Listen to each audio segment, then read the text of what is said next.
I didn't think I'd ever see that look on her face, the one of complete indifference. Not rage, not guilt, just nothing. Like I wasn't even worth the drama.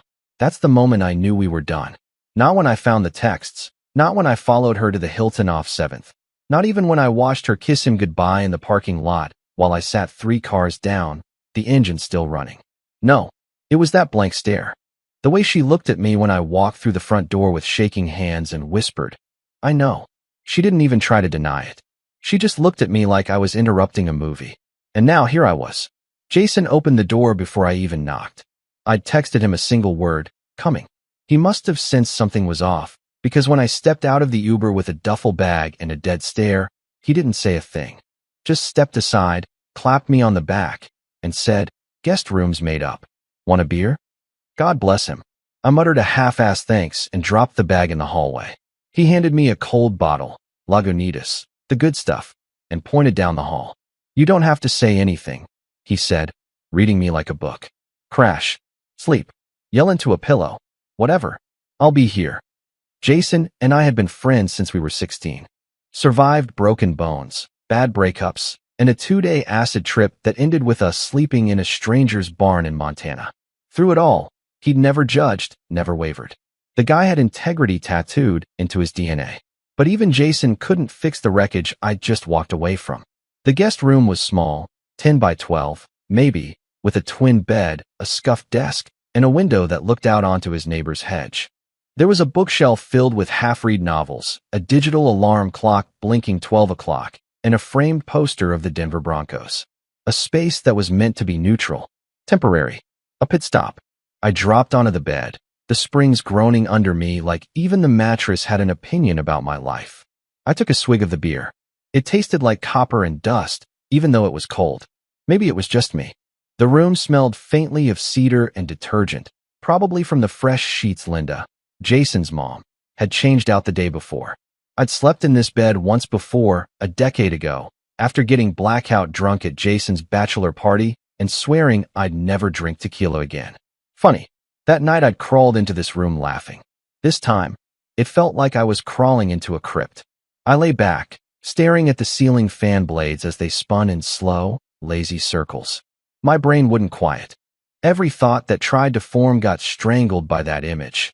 Her, barefoot in a hotel room, letting him touch what I used to think was sacred. I didn't even get the dignity of rage. Not yet. What I felt was something worse. Like the weight of the entire world had collapsed inside my chest and left a vacuum. I pulled out my phone, stared at the blank screen. No missed calls. No texts. Not from her. Not from anyone. Good. I wasn't ready to talk. I wasn't sure I ever would be. Jason knocked softly around midnight. I didn't answer. He didn't push.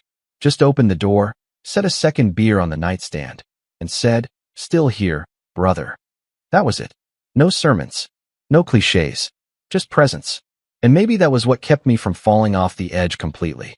By 2 a.m., I was still wide awake.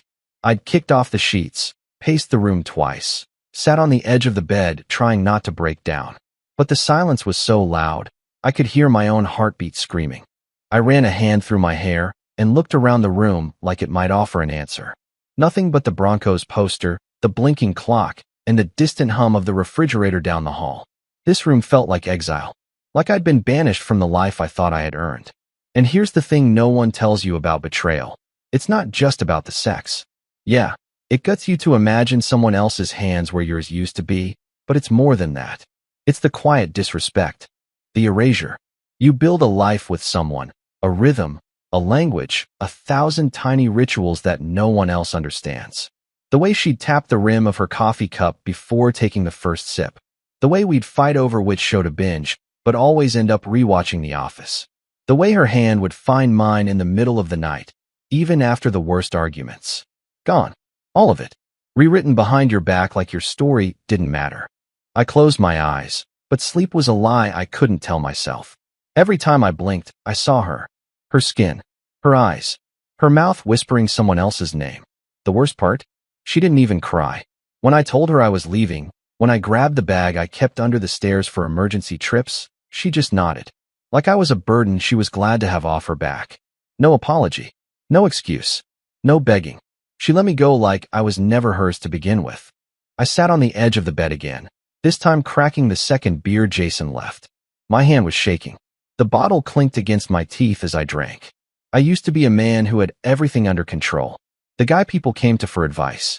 Now I was just a shadow of him, hiding in a room that didn't belong to me. The guest room, my own personal purgatory. Safe, but not home. Jason had already left for work by the time I opened my eyes. I knew it by the silence. His morning routine usually included thuds from the bathroom cabinet, his cursed Monday motivation, podcast bleeding through the thin walls, and the unmistakable sound of a blender running way too long for one protein shake. Today, none of it. I blinked toward the window. Thin morning light sliced through the blinds in those pale stripes that made everything look like a memory. For a second, I thought I was home. My real home. But then I smelled this house, Jason's house, cleaner and more sterile than mine had ever been. No trace of her perfume on the pillow. No stack of unopened mail on the dresser. No faint smell of coffee drifting up the stairs. I was alone in the room, and not just in the literal sense. Then I noticed the note. It was taped to the door, written in Jason's near-illegible scrawl. Grocery store. Gym. Work. We'll talk later. My mom might stop by. Be nice, or she'll make you a casserole. Jay? I stared at it longer than I should have, like the ink might rearrange itself into something more meaningful. But no, just Jason, doing what he always did, offering space, support, and sarcasm in equal doses. I dropped the note and stumbled toward the kitchen. I hadn't eaten since yesterday morning, and even then, I think it was just half a granola bar and a cup of coffee that had gone cold while I stared at a text message I was too afraid to open. There was something absurd about standing in a friend's kitchen, wearing the same jeans from yesterday and a borrowed hoodie that still smelled faintly like weed and cologne. The fridge was full. Jason was the kind of guy who always had fresh fruit and almond milk and stupidly expensive Greek yogurt, but I couldn't bring myself to touch anything. It felt like trespassing. I settled for toast. No butter. Just dry bread, brown to the edge of burnt. The silence was oppressive, until it wasn't. 3 knocks. Sharp. Rhythmic. Intentional. Not the kind of knock you ignore. I froze in place. It came again, lighter this time, followed by a voice. Sweetheart, are you awake? Jason's mom. Linda. I had barely opened the door before she stepped in like it was her house. Which, technically, it had been for 23 years. She didn't look surprised to see me, or disheveled, or even particularly curious.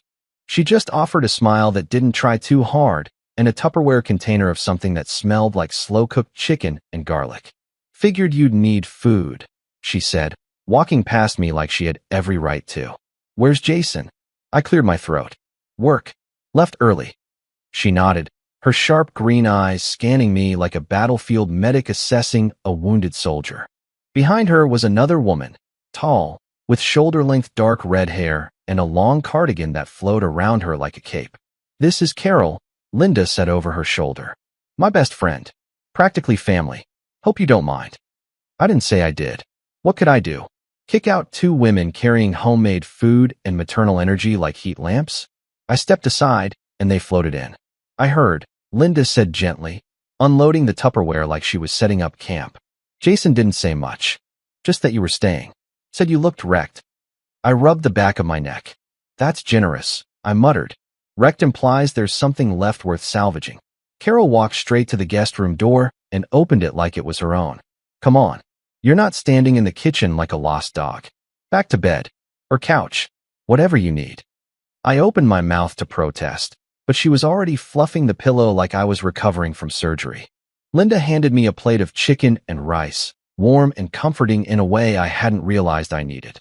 They both sat, Linda at the edge of the bed, Carol in the small armchair in the corner, and looked at me not with pity, but with the patience of women who had seen some shit. So, Linda said softly, folding her hands. Want to tell us what happened? Or should we just sit here like 2 therapists without degrees and let the food do the talking? I hadn't planned on speaking. Really, I hadn't. But the thing about betrayal is that silence gives it room to grow. It festers in the gaps. It chews through the walls you build around it. And these 2 women, these relative strangers, had walked into that silence like it was a room they knew how to clean. She was cheating, I said. The words felt flat. Empty. Carol raised an eyebrow. Recently. Long enough, I muttered. Found the texts. Watched them together. Didn't confront her until after. Linda didn't blink. She admitted? Didn't need to. She didn't even deny it. She just looked at me, like I was inconvenient. Carol let out a low whistle. Cold. I nodded. You think you know someone. After years, you think there's still a baseline of kindness, if not love. But she looked at me like I was just interrupting something important. There was a pause. Not uncomfortable, just waited. Linda reached out, placed her hand on mine. Do you know how many women I've talked to who've been on the other side of that? She said, voice low. Do you know how many men have walked out without looking back, without explaining, without a word? She looked me in the eye. You're not alone. You're not the first. But you're allowed to feel like you are. Carol nodded. It's grief. And no one knows how to hold space for grief that doesn't involve death.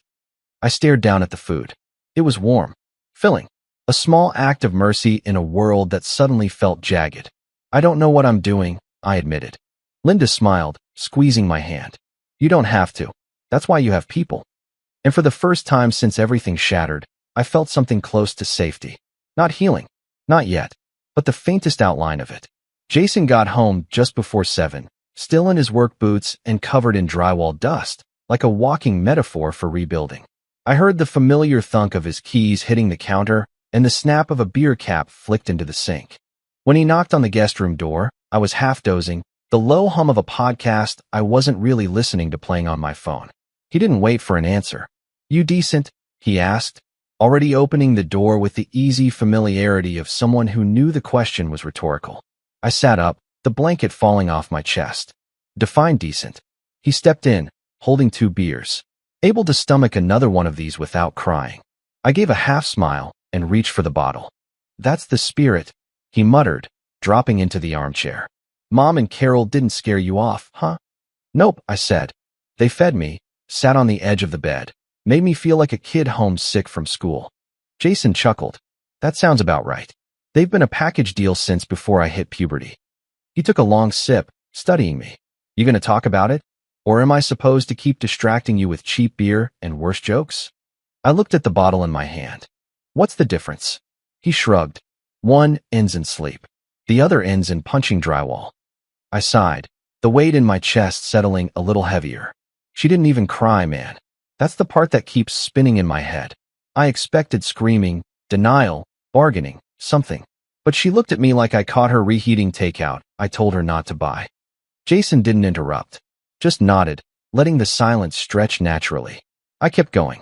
I watched her leave the hotel, hair a mess, blouse wrinkled. She kissed him goodbye like they were regular. Like this wasn't just an affair. Like they'd done it before and would do it again. Jason leaned forward. You confront him? No. Didn't see the point. I wasn't interested in his face. Just hers. The room fell quiet. The only sound was the distant buzz of a lawn mower next door and the occasional creak of the cooling house. She ever cheat on you? I asked, more out of curiosity than expectation. Jason blinked. No, but my old man did. That stopped me. Really? Yup. On my mom. Twice that I know of. I sat back, stunned. She never told me that. She doesn't tell a lot of people. Not because she's ashamed, just because she doesn't want to define her life by the worst parts of it. And she stayed. He nodded slowly. For a while. First time, she forgave him. Second time, she kicked him out. I was 12. Carol moved in for a bit while we figured shit out. That explains a lot, I murmured. Jason gave me a small smile. They raised me together. Mom and Carol. That's why they're still so close. They've been through wars most people don't even realize happened. I stared down at the label of the beer, picking at the condensation. It's weird, man. I thought I'd be angrier. Thought I'd want to break shit. But mostly I just feel hollow. Jason nodded again. That's grief, man. That's mourning someone who's still alive. Someone you thought loved you. There was something deeply honest in the way he said it. Like he wasn't just reciting advice, but remembering his own moments of hollow silence. I keep thinking about the little things, I said. Not even the sex. Just, I don't know. Her handwriting on the grocery list. The way she'd steal my socks. Her shampoo in the shower. The shitty mug she wouldn't let me throw away. Jason smiled. The ghost stuff. Yeah, that. He stood, stretching with a groan. Look, you don't have to figure it all out tonight. Or this week. But don't bottle it either. Mom and Carol, let them talk. They're a little intense, but they get it. He paused at the door. They've both been cheated on. Badly.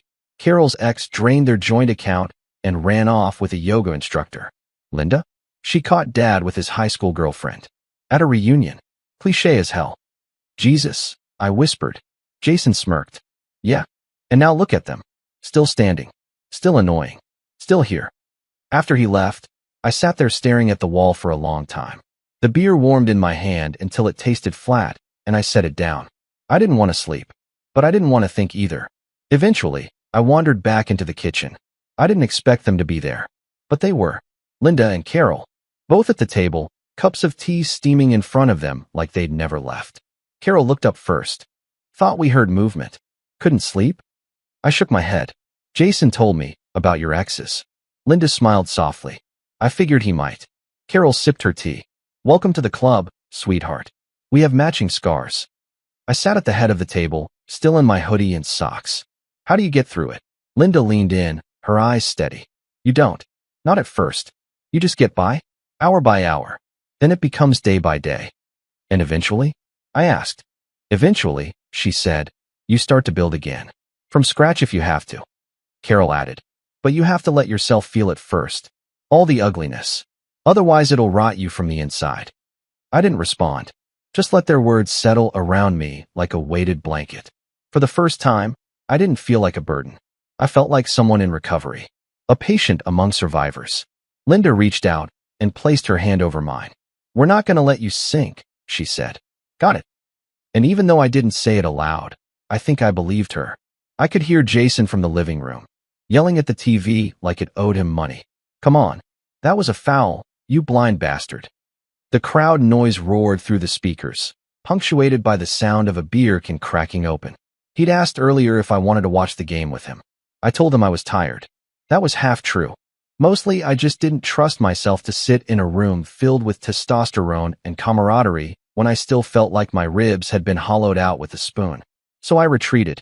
Again, the guest room had become my cave. My box. My padded cell. I laid back on the bed, scrolling mindlessly through my phone, ignoring a notification from my ex. She'd texted twice since I left. The first was nothing more than a vague, "Can we talk when you're ready?" The second one I never opened. I didn't want her words. Not now. Not when I could still smell her betrayal in my bones. I thought I could close my eyes and just disappear for a while. Maybe sleep. Maybe float somewhere blank and weightless. But it didn't happen. The knock on the door was soft, more of a suggestion than an interruption. "Hey," came Linda's voice. "You up?" I sat up, startled. "Yeah, come in." The door opened, and both she and Carol slipped inside like conspirators. Linda held a tray with 3 mugs. Carol carried a bottle of red wine already open, her eyes glinting like she was up to no good. "Don't panic," Carol said, raising the bottle. "It's not an intervention. It's morale support. In liquid form." Linda handed me a mug. Her idea. "It was your wine, though," Carol quipped. They settled in without asking. Linda perched at the edge of the bed again. Carol in the armchair like before, legs tucked under her, as if this were a weekly ritual. I sniffed the mug. "Is this tea?" With a whisper of Merlot, Carol grinned. "Don't judge. It's better than NyQuil and doesn't come with the regrets." I smirked despite myself. "Is this how you two cheer up broken men? Slip into their rooms with wine and sass?" Linda raised a brow. "You think you're the first man to bleed out in this room." I laughed, genuinely, and the sound startled me. It felt like a foreign object in my throat, something sharp that broke through the usual haze of bitterness and fatigue. "I'm just saying," Carol continued, swirling her mug like a sommelier. "When your world goes to shit, it helps to be around people who know how to stand in the ashes and crack jokes." Linda nodded, sipping carefully. "You ever hear that saying? Laughter is proof that you survived the hit." "Sounds made up," I said. She smiled. "It is. Just now. But it doesn't mean it's wrong." Jason texted me then. "They stealing you again? Don't let Mom break out the photo albums." I glanced at Linda, who caught my look and rolled her eyes. "Tell him to shut up and keep yelling at the refs." "He's a good man," I said, putting the phone down. "He is," Carol agreed. "One of the rare ones. His dad didn't deserve her, but he gave her Jason, and for that, I forgive the bastard." Linda waved her off. "You're too generous." We sat in a moment of silence that wasn't uncomfortable. The wine-laced tea was surprisingly soothing, and the air was warm with the soft hum of old friendships and low expectations. Carol looked over at me suddenly. "You know what we did when I found out about Rick?" I shook my head. "We drove to the coast," she said. "Me and Linda. Didn't tell anyone. Just packed a cooler, blasted Fleetwood Mac, and screamed into the wind." "Literally screamed," Linda added. "Scared the hell out of some poor guy walking his dog." "I needed that," Carol said. "I needed to scream without being told to calm down. I needed to ugly cry and not apologize for it." Linda touched my knee, gentle but firm. "You don't have to hold it together here. We don't expect that." "I'm trying to," I said quietly. "I know. That's the problem." Another beat passed. Then Carol grinned. "Want to hear the worst thing I ever said to Rick after I caught him?" "Oh God," Linda groaned. "Not the banana line." I raised an eyebrow. "Now I have to hear it." Carol straightened in the chair, putting on a mock serious tone. "I told him, and I quote, 'I've faked orgasms more convincingly than you faked being a decent human being.'" I burst out laughing. The sound escaped me so fast it cracked like thunder. I covered my mouth, shaking, but I couldn't stop. Neither could Linda. Even she doubled over, tears in her eyes, her tea sloshing dangerously in her mug. "I told you it was gold," Carol said smugly. "You're insane," I said, wiping my face. "And I think I love you for it." I get that a lot. The room was still dim, lit only by the hallway light bleeding in through the cracked door, but it felt warmer somehow. Less like exile. Less like a punishment. Jason texted again. "Still alive?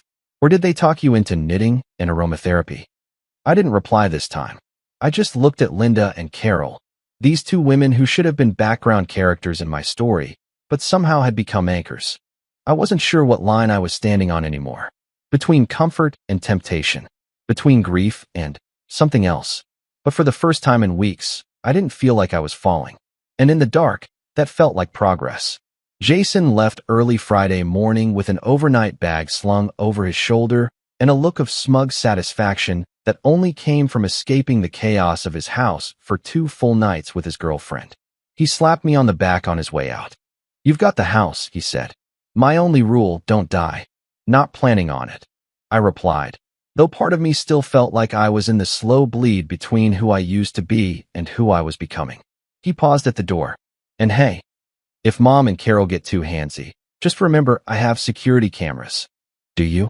He grinned. "No, but I bet that thought just added some excitement to your weekend." Then he was gone. The silence settled quickly. Not the oppressive kind, not anymore. More like a blank canvas. Around noon, Linda appeared in the doorway holding a casserole dish. "You're not skipping lunch," she said. I followed her to the kitchen like a schoolboy being dragged back to class. Carol was already there, barefoot, wine bottle opened before the clock even hit 1. "Too early?" she asked with a grin. "Too late," I muttered. Lunch was warm and surprisingly intimate. We ate around the breakfast bar, sunlight spilling through the windows like we'd stepped into a different life entirely. Jason's absence hung lightly in the air, unspoken, but not forgotten. It gave everything a looseness that didn't exist before, like we were all just slightly untethered. "You look better today," Linda said. "That's because I finally slept," I replied. First time I didn't dream about her. Carol leaned forward, chin on her hand. "Dream about what?" "Finding them. Watching her leave that hotel like it was nothing." Linda didn't flinch. "It's going to haunt you for a while. But it won't always," Carol added. "Trust me." The conversation drifted, eventually dissolving into casual talk. Music, food, places we'd always wanted to visit but hadn't. Linda mentioned Maine. Carol confessed she had a ridiculous fantasy of living in an Italian vineyard, drinking wine from noon to midnight. We laughed, really laughed. And maybe that was the moment I should have recognized how close we were all getting to the edge of something else. But I didn't. I just kept pouring the wine. By evening, Linda had changed into a loose blue top that hugged her in just the right places, and Carol wore a flowing dress that seemed too elegant for the casual night we had planned. But I didn't comment. I just noticed, which was its own kind of comment. We had dinner out on the patio. Candles, low music from Linda's playlist, full of smooth jazz and oddly sexy 80s ballads, and way too much Rose. They both hovered close, leaning in when I spoke, laughing too easily, too freely. And I let it happen. I liked it. I liked the warmth of their attention. I liked the way Carol's hand brushed mine when she passed me the bread. I liked how Linda sat just a little too close, knees grazing my leg now and then like it was an accident. By the time the plates were cleared, we were drunk enough to stop pretending we weren't playing with fire. Back inside, Carol kicked off her heels and padded barefoot toward the guest room. I vote we move the after party, she said, glancing over her shoulder with a look that was too playful to ignore. I should have said no. Should have found a way to escape gracefully. But the thing about heartbreak is that it makes you greedy for anything that feels like affection, even if it comes dressed in trouble. I followed. Linda brought the wine. Carol brought her mischief. We ended up back on the bed, the three of us like some messed up campfire circle, passing the bottle, sharing stories that should have stayed buried. Linda told me about the time she almost left Jason's dad before Jason was even born. Carol confessed she'd once slept with a married co-worker and had to pretend for a year that she didn't know the name of his kid. People cheat for all kinds of reasons, she said. Sometimes to feel alive. Sometimes because they've already checked out. Linda nodded slowly. Sometimes they just want to be seen. That hit me harder than I expected. Did you? I asked her. Did you feel unseen? Her eyes met mine. For a long time. But I don't anymore. And then she touched my hand. It was simple. Just her fingers grazing mine. But it sent a spark through my arm and down my spine like I'd been hit with a live wire. I didn't pull away. Neither did she. Carol saw it. And she didn't flinch. She just leaned back on the pillow, watching, swirling her wine with an amused expression. Like she'd been waiting for this moment and was curious to see how it would play out. It should have stopped there. But it didn't. The next moment came slower. Linda brushing a strand of hair from my face. Her fingers resting just a little longer against my cheek. The soft sigh that escaped her lips as she exhaled, warm and too close. The kiss was inevitable. It happened like a secret whispered in the dark. Her lips against mine, soft but certain. Not hesitant. Not unsure. And I kissed her back. Just for a second. Just long enough to make it real. Just long enough to want more. When we pulled apart, the room was spinning. Carol sat up, eyes narrowed slightly, but not in anger. Well, she said, reaching for her wine again. That took longer than I thought. Linda let out a breath and stood. I think I need some air. She walked out, leaving the door open behind her. I sat on the edge of the bed, heart racing. Carol leaned in. No one's judging you, she whispered. Not here. But the truth was, I was already judging myself. Not because I didn't want it, but because I did. And Jason was still out there, trusting me with his home, his family. The guest room didn't feel like exile anymore. It felt like Temptation's bedroom. And I had just cracked the door wide open. The storm started sometime around midnight. I was lying awake, staring at the ceiling again, the earlier kiss with Linda replaying on a loop in my head. The first crack of thunder came low and distant, just a murmur in the distance. But soon after, the wind began to whistle against the window frame, followed by a sharp hiss of rain slapping the roof in waves. The guest room felt smaller that night, tighter, like the air had thickened with everything left unsaid. I could still taste Linda's kiss, soft, cautious, but undeniably real. My lips tingled from it. My heart hadn't fully calmed since. I told myself I wouldn't leave the room, that I needed space to think, to get my head straight. And then came the second knock. Not hesitant this time, just soft, familiar. I didn't say anything. Linda opened the door anyway. She was barefoot, wearing a long robe tied loosely at the waist, her hair pulled up in a messy knot. A strand had fallen loose, brushing her cheek. I didn't mean to make things weird, she said. Earlier. Her voice was low, barely above a whisper. You didn't, I said, though we both knew that was a lie. She stepped into the room, closing the door behind her. I couldn't sleep. And this storm. I gestured to the bed. I'm not exactly resting easy myself. We were quiet for a moment, just the sound of the rain against the window and the occasional distant rumble of thunder filling the silence. She sat on the edge of the bed without waiting to be invited. I used to love storms, she said.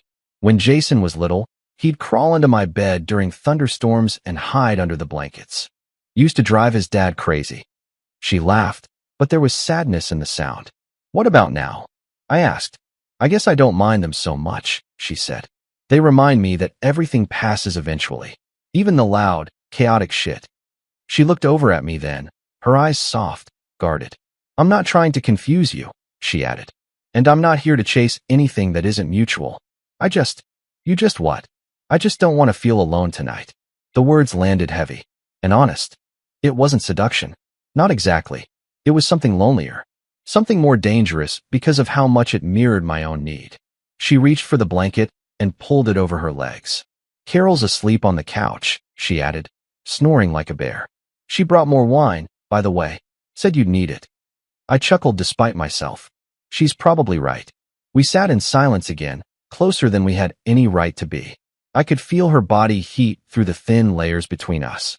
Her robe had slipped just slightly open at the collar, revealing the soft line of her collarbone. My eyes lingered there longer than they should have. When our hands touched under the blanket, it wasn't accidental this time. She turned her palm upward, offering her fingers, and I took them. Tell me to go, she whispered. And I will. But I didn't. Instead, I shifted on the bed, closer. Her breath caught. Then the storm cracked loud outside, and suddenly her mouth was on mine again, this time with less hesitation. Her hand cupped my cheek, fingers sliding into my hair as she pressed forward, lips parting, inviting. My pulse pounded in my throat, in my chest, in places I hadn't felt alive in weeks. I kissed her back. Harder. Deeper. I shouldn't have. I knew that. This was Jason's mother. The woman who had been kind to me when I had nothing to give, who had filled the space left by my wife's betrayal with warmth and comfort. But comfort can turn into something else. Something darker. Something electric. She pulled back slightly, her eyes searching mine. I need to know, she said, breathless. Is this just pain? Or is it something else? I don't know, I admitted. But I don't want to stop. That was the truth. The only one I could find in the wreckage of the night. She climbed onto the bed beside me, slow and deliberate. The storm outside intensified, thunder shaking the windows as if echoing the chaos unfolding inside this small, borrowed room. We kissed again, slower this time, hands roaming, learning. She let her robe slip down her shoulders, and I didn't stop her. Her skin was warm, soft, real. She wasn't a fantasy or a rebound or some cheap stand-in. She was here, present, and that made it so much more complicated. I let my hands explore, careful but hungry, fingers brushing the curve of her waist, the dip of her spine. Her breathing hitched when I kissed her neck, when I pressed my body against hers fully. There was no pretense anymore. No hiding. No denial. She was beautiful, desirable, and I wanted her. Not just to numb the pain, but because in that moment, something in her made me feel seen, needed. The blanket tangled around us as we moved together, the bed creaking under the weight of our decisions. Her fingers dug into my back, her lips muffling soft sounds that only fueled the heat rising between us. I didn't think about Jason. I didn't think about the morning. All I thought about was the way her body fit against mine like we'd done this before in another life. The way her mouth trembled when I whispered her name. The way she looked at me like I was still worth something. We didn't rush. We didn't talk. We just lost ourselves. And when it was over, when the storm had quieted outside and we lay there tangled in the aftermath, I turned to her, chest still heaving, and said the only thing I could. What now? She traced a line on my chest with her fingertip. We deal with it later, she said softly. Tonight, we rest. But I knew later was already closing in. The light through the blinds was too honest. It cut across the bed in long, white stripes, landing on her shoulder, the blanket just barely covering her. Linda's breathing was soft, even, peaceful in a way that made my stomach twist. I lay on my back, staring at the ceiling, feeling like my ribs had been cracked open and filled with wet cement. We'd barely spoken after. Just lay there, touching sometimes, but not talking. Her head had rested on my chest for a while, fingers drawing lazy lines over my skin until sleep found her. I'd stayed awake most of the night, tangled in sheets and thoughts I couldn't sort through. I should have gotten up the moment it ended. Should have left the room, slept on the couch, paced the backyard barefoot in the rain if I had to. Anything but fall asleep beside her like it was something we were allowed to do. But I didn't. I stayed. And now it was morning. Jason's voice came through the phone speaker on the nightstand. Cheerful, oblivious, a voicemail left just after 8 a.m. Hey man, just checking in. Might stay one more night out here. The girlfriend's making pancakes and refusing to let me leave. Twist my arm, right? You good? Mom's not driving you crazy, is she? Call me later. The phone beeped. I didn't move. Linda stirred beside me, groaning as she blinked awake. She stretched, soft and slow, before turning toward me. Her eyes met mine, and for a second we were suspended in silence. No smiles, no flirty glances, just the weight of what we'd done sitting heavy between us. I heard the voicemail, she said quietly. I nodded. She reached for the sheet and pulled it up around herself, sitting up against the headboard. He's staying another night. Yeah. Neither of us said what we were both thinking. That meant we had more time to pretend this never happened, or to let it happen again. Linda exhaled through her nose. I should feel worse than I do. I looked over at her. You don't. I feel conflicted, she said. I feel guilty. But not about you. About Jason. That made it worse, somehow. That we both knew the wound we were poking wasn't just mine or hers. It belonged to someone else entirely. Someone who didn't even know he was bleeding yet. I feel like I cheated on him, I said. Even though I didn't. You feel like you betrayed a brother, she murmured. That's what this is. I sat up, running a hand through my hair. He brought me here to recover. Not to end up in bed with his mother. She finished, bitter amusement in her voice. Yeah, not exactly on the guest agreement. I looked over at her, and for a second we shared a moment of raw, unfiltered reality. Not lust, not escape. Just two people who had done something irreversible, now waking up with the aftertaste of it still on their tongues. I don't regret it, she said, surprising me. Really? She turned her head, eyes steady. No, I regret the timing. I regret what it might cost. But I don't regret feeling wanted again. I don't regret being touched like I mattered. I opened my mouth, but nothing came out. You're not the only one who's been invisible for a long time, she added. We sat in the silence that followed, not out of discomfort, but because there was nothing else to say. The storm outside had passed, but inside, the pressure hadn't lifted. A soft knock broke the quiet. Carol's voice followed. Coffee's on, and I made eggs. Thought someone might need a little grease this morning. Linda and I froze. She mouthed, what do we do?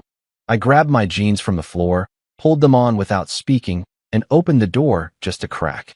Carol stood in the hallway, hair wild from sleep, holding a mug in each hand.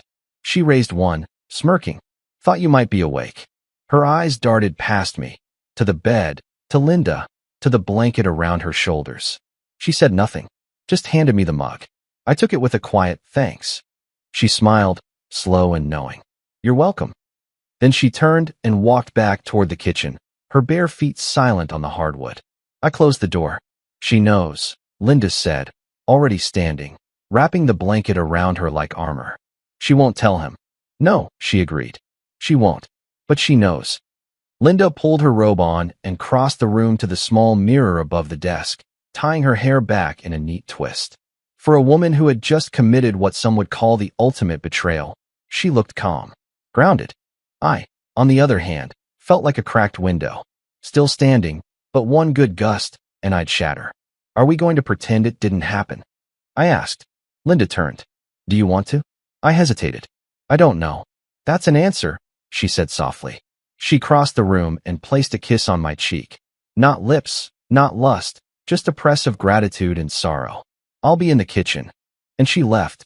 I sat back down on the bed, the sheets still warm with her absence. Jason's voice from the voicemail echoed in my head. You good? I didn't know. All I knew was the weight of guilt pressing into my shoulders, the fear of losing the only safe place I had left, and the confusing, lingering desire that still buzzed under my skin. I sipped the coffee. It was too hot, burned my tongue. I didn't care. Outside, the storm had cleared completely. Blue skies stretching over rooftops like nothing had ever gone wrong. But inside this room, inside me, the storm was far from over. Jason returned that evening just before sunset. The sound of his truck in the driveway hit me like a punch to the chest. I'd been sitting at the kitchen table, pretending to read something on my phone, but really just counting the minutes, waiting for the inevitable return of the one person in this house who absolutely couldn't know. Linda and Carol were with me, each with their own performance. Carol flipping through a home decor magazine, Linda casually stirring a pot of something on the stove like this was any other Sunday evening. But we weren't the same people we were 2 nights ago. Jason walked in all smiles, smelling faintly of lake water and hotel soap. a bag of groceries under one arm and a six-pack under the other. "Miss me, losers?" he called out. Carol grinned. "About as much as I missed your cologne." He set the bags on the counter and turned to me. "You look like hell. You sleep at all while I was gone?" I swallowed. "Yeah, a little." Jason glanced around, eyebrows raised. "Mom didn't smother you too much?" Linda turned with the spoon in her hand, voice even. "I fed him, cleaned up after him. What more could a mother figure do?" He chuckled and pulled her into a side hug. "You're the best. Even if you did probably make him drink that weird nighttime tea of yours." "Guilty," Carol said, lifting her mug. And just like that, the mask was on. We laughed. We talked. We passed plates and made toasts and gossiped about some neighbor whose dog had apparently knocked over everyone's trash bins again. It was almost surreal how smoothly the night played out. Like we were reading from a script none of us had written, but we all knew by heart.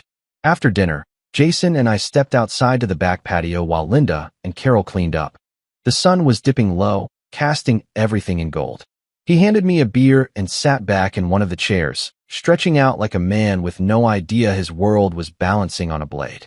"I needed that weekend," he said, staring off. "No work, no noise. Just water and silence." "Sounds perfect," I murmured. "You ever think about disappearing?" he asked. "Like actually vanishing? Starting over somewhere no one knows your name?" I smirked. "Lately? Every hour." He took a sip. "You don't talk about her much." I looked at the label on my bottle. "What's there to say?" Jason didn't press. That was always his way. He gave space, even when you were drowning in it. "She still texting you?" "Sometimes." "You answering?" "No." He nodded. "Good." The silence between us wasn't awkward, but it wasn't light either. It was the silence of two people with too much history to lie to each other for long, even if they weren't quite ready for the truth. Eventually, we went back inside. Jason turned on a game in the living room, stretching out on the couch with his feet up, beer in hand. Carol gave me a long look from across the room as I passed through the kitchen. Linda was at the sink, washing a pan slowly, like her life depended on getting it clean. "Can we talk?" I asked her quietly. She glanced at Jason through the doorway, then nodded toward the hallway. We stepped into the guest room, closed the door gently. "I don't know how long I can do this," I said, voice low. "I can't lie to him." Linda sat down on the edge of the bed. "We're not lying. We're just not telling." "That's semantics." She looked up at me. "You want to tell him that the man he pulled off the pavement and welcomed into his home slept with his mother while he was gone?" I looked away. "No," I admitted. "Then we keep it between us." "What about Carol?" "She knows the value of silence," Linda said. "She's been guarding secrets longer than you've been alive." I ran my hand through my hair, tension crawling down my spine. "This can't happen again." Linda nodded slowly. "Okay." I wasn't sure if she meant it or just wanted to calm the storm. "I mean it," I said. "I know," she whispered. "But if it does, we carry the weight of it. Not him." I sat beside her, our knees touching. "What are we doing?" I asked. She didn't answer right away, just leaned her head against my shoulder. "I don't know," she admitted. "But it feels like something I don't want to ruin, even if it's wrong." We stayed like that for a while. No kissing, no heat, just two people sitting on a fault line, praying the ground wouldn't shift. When we came back out, Carol raised an eyebrow, but said nothing. Jason was still stretched out, half watching the game, half nodding off. Linda sat beside him, draping a blanket over his legs like a mother would, like the person she was supposed to be. I sat on the armchair across from them, heart hammering, body stiff. Jason cracked an eye open. "You guys are acting weird." Carol laughed from the kitchen. "They're just tired of you." He grinned, eyes closing again. "Same old house, then?" But it wasn't the same. Not anymore. Not with the three of us, now sharing something we could never say out loud. A secret pact sealed not by blood, but by breath and skin and tangled sheets in the middle of a storm. And Jason? He just kept breathing easy, blissfully unaware. The strange part was how normal everything looked on the outside. Days passed. I kept to my routine, woke up early, helped clean dishes, went on long walks around the block like I was trying to outpace guilt. Jason and I settled into the easy rhythm we'd had since high school. Beers on the porch, sarcastic jabs, half-watched sports games on mute. We talked about everything except the things that mattered. That had always been our way. But the inside of me didn't match the outside anymore. Not even close. Every morning, I woke up in the guest room and smelled Linda's perfume faintly in the hallway. Every night, I'd hear her and Carol laughing in the kitchen, soft, breathy, warm laughter that wrapped around me like a net I couldn't escape from. Sometimes it felt like I was living in the middle of a play where everyone knew their lines except me. I had to act casual around Jason while hiding this heavy, burning secret that shifted beneath my skin like it had grown roots. I wanted to confess. I wanted to scream. But more than anything, I didn't want to lose what little I still had left. And then there was Linda. She didn't push. She didn't flirt. Not openly. But her presence was always there. An arm brushing against mine when we both reached for a dish. A glance across the dinner table that lingered a second too long. The way she'd place her hand lightly on my back as she walked past. Just enough to feel it, not enough to justify it. One evening, Jason had just come back from picking up takeout. He was in a good mood, telling some story about a busted toilet at work, laughing like the world had no sharp edges. I was helping Linda unpack the bags on the counter when she reached for the same carton I did. Our fingers touched and stayed. A moment. Too long. Too charged. We didn't look at each other. We didn't speak. But everything said between us was louder than words. Jason walked in just then, still chuckling, completely oblivious. "You guys want chopsticks or forks?" he asked. "Forks," we both said too quickly. He raised an eyebrow, but let it go. Later that night, we were in the garage, digging through some old boxes Jason needed help sorting for a weekend yard sale his girlfriend was dragging him into. He handed me a dusty trophy, some third-place award from a long-forgotten basketball tournament. "You ever think about how different life could have turned out?" he asked. "All the time. I mean, seriously," he said, tossing the trophy into a box. "If we'd taken different jobs, different cities, dated different people." I said nothing. Sometimes I wonder if I settled too fast. Got serious with the first girl who didn't make me feel like a screw-up. "She make you feel that way now?" He shook his head. "No, she's great. I just don't know if it's love or comfort. Know what I mean?" I did. Too well. He clapped me on the shoulder. "Anyway, I'm glad you're here. Even if it's because of all that shit. It's good having you around again. Feels like high school. Minus the acne and awful music." I smiled weakly. "Thanks, man. For everything." He nodded, picking up another box.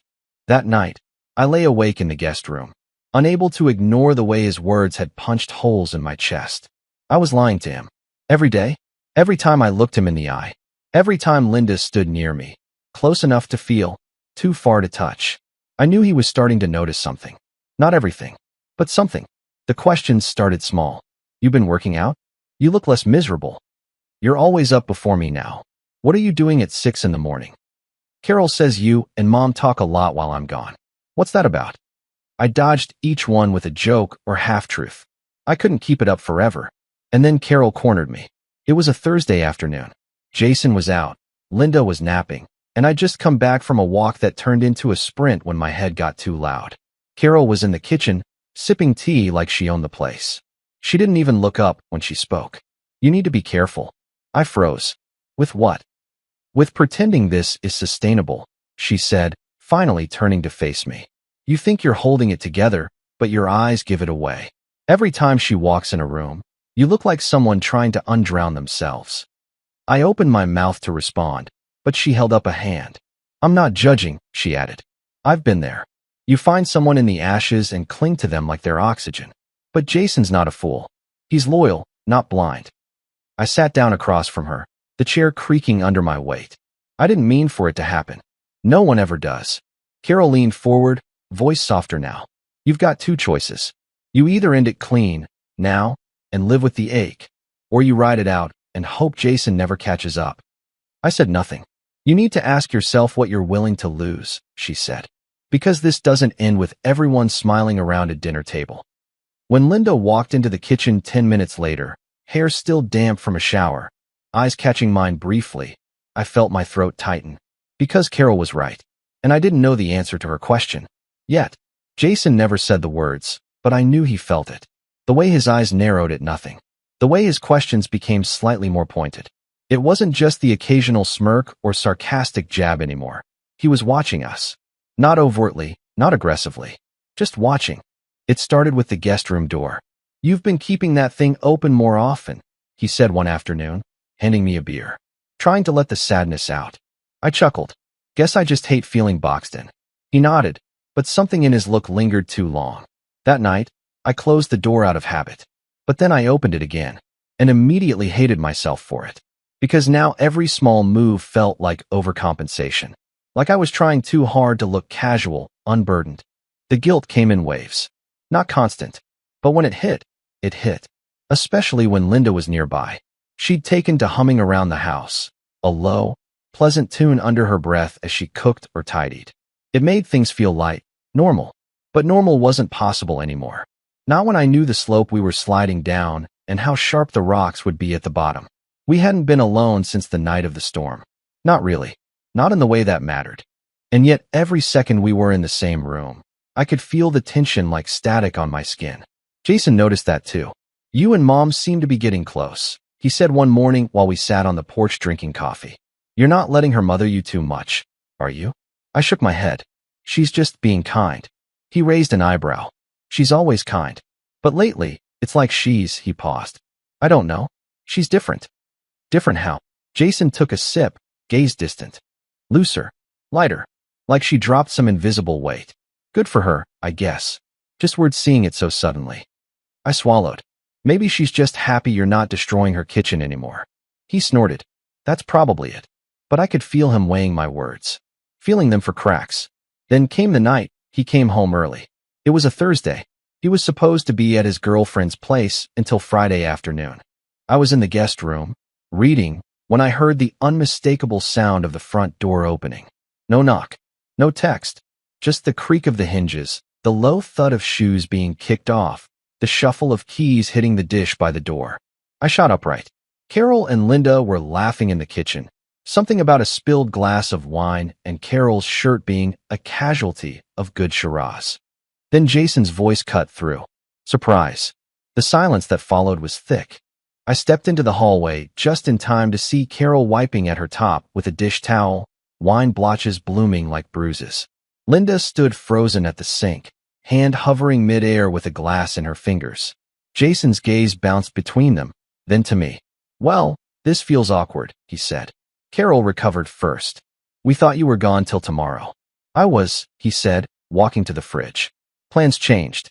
Traffic was light. He grabbed a beer, leaned against the counter, and cracked it open with too much force.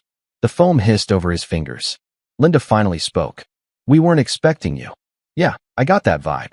His eyes flicked to me. Everything good? I nodded. Yeah, just hanging out. With wine and half-naked towel dancing? He asked Carol. She grinned. Guilty. He smiled, but it didn't reach his eyes. The rest of the night felt like walking on shattered glass. Every sound too loud. Every glance too loaded. Jason stayed in the living room watching reruns he didn't usually care about.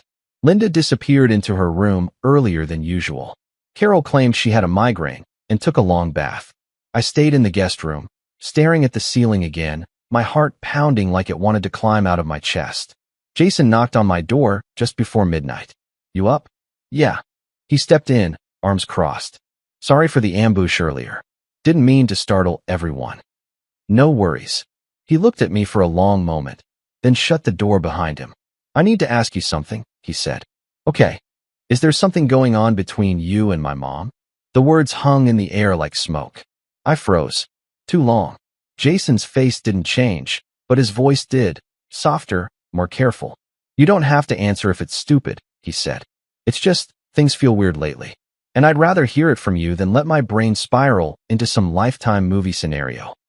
I met his eyes. Steady. Familiar. No, I said. There's nothing going on. It was the first real lie I'd told him, and it felt like swallowing glass. He watched me another beat, then nodded. Okay, he said. Sorry. Just needed to clear my head. He turned to leave, then stopped with his hand on the doorknob. For what it's worth, he added, I get it. You're hurting. She's been lonely for a long time. If something was happening, I wouldn't flip out. I'd just want honesty. My throat burned. There's nothing, I said again. He nodded once more and left. I sat down on the edge of the bed, hands shaking. Close. Too close. He didn't know, not really. But he felt it. The echoes of it. The air between us had shifted, and once that happened, it was only a matter of time. The secret we'd buried was starting to rise. and I didn't know how much longer we could keep it from the light. Jason left for work early the next morning, but his silence before he did hung heavier than any accusation could have. No playful punch on the arm. No sarcastic comment. Just a later, over his shoulder, no glance back. I stood at the sink, pouring coffee I wouldn't drink, wondering if this was it. If he knew. If he was done with me, but didn't have the energy to say it. Linda came in wearing her usual softness. A knit sweater that fell off one shoulder, hair tied back with a ribbon that made her look 10 years younger. She paused when she saw me. Did he say anything? I shook my head. But he knows. She looked down. Then it's only a matter of time. The worst part? There was no panic in her voice. No scrambling for an exit plan. Only resignation. We sat in the living room with the blinds half drawn, a hush settling over the house like dust.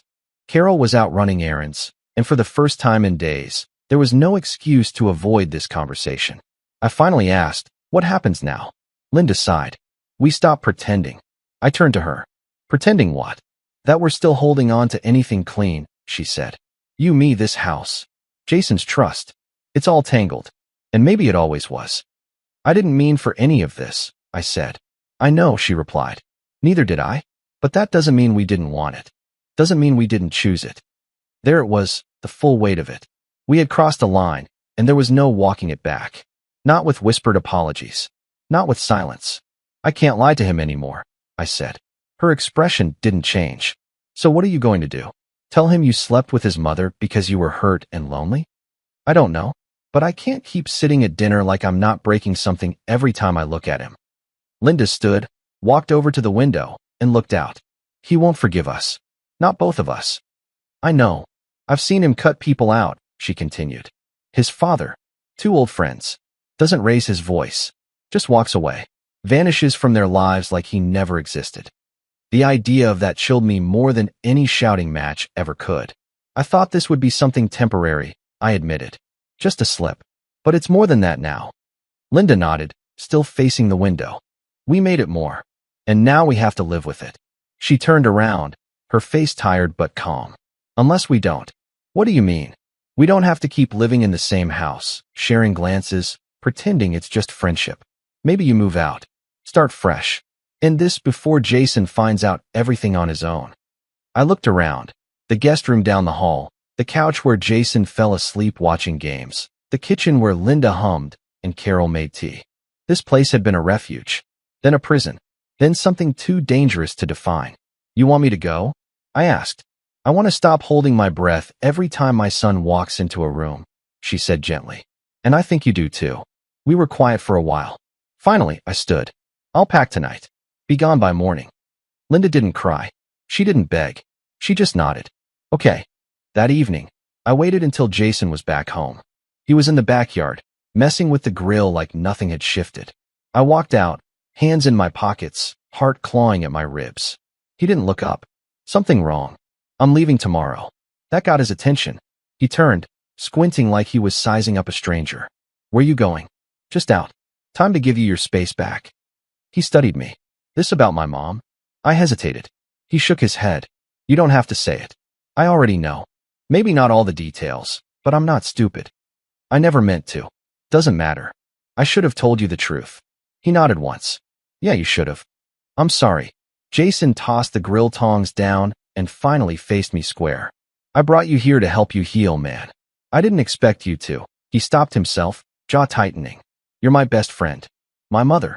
Jesus." "I know." He stepped forward. "I'm not going to scream at you. But we're done." The words landed like a slap. I took a deep breath. I figured. He turned back to the grill. "You need help with bags tomorrow, let me know. But after that, we go our separate ways." I walked back inside, the weight of finality pressing hard on my shoulders.